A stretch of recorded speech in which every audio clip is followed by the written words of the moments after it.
undergo credit default swaps, derivatives, and collateralized debt obligations, and the risk that they were bringing on to the global financial system and to local communities, and the damage that was potentially being done.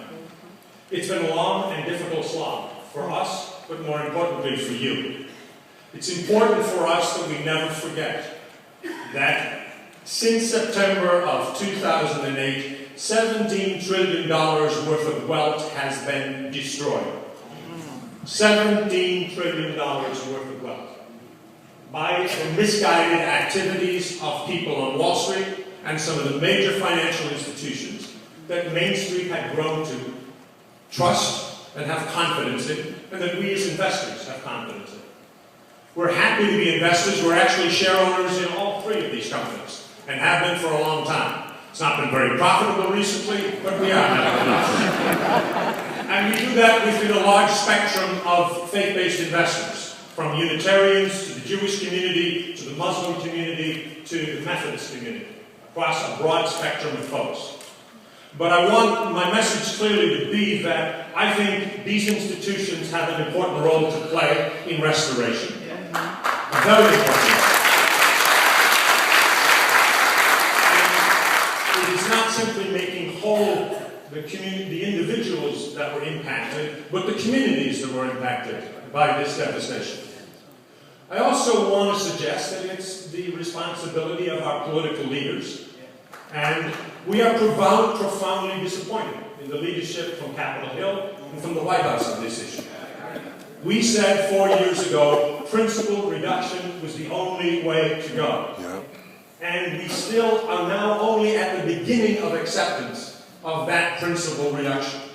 Because we know that's the only thing that will make individual homeowners and communities whole.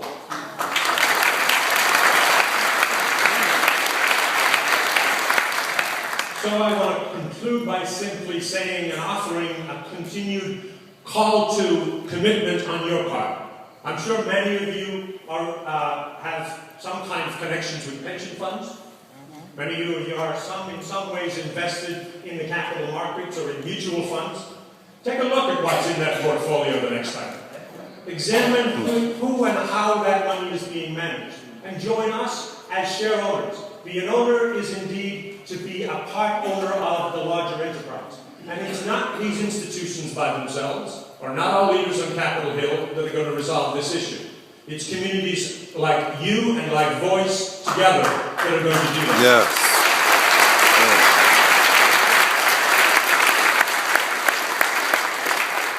Throughout history, faith communities have been the great innovators in pushing back on the predominant model, whether it's in political life, economic life, or cultural life.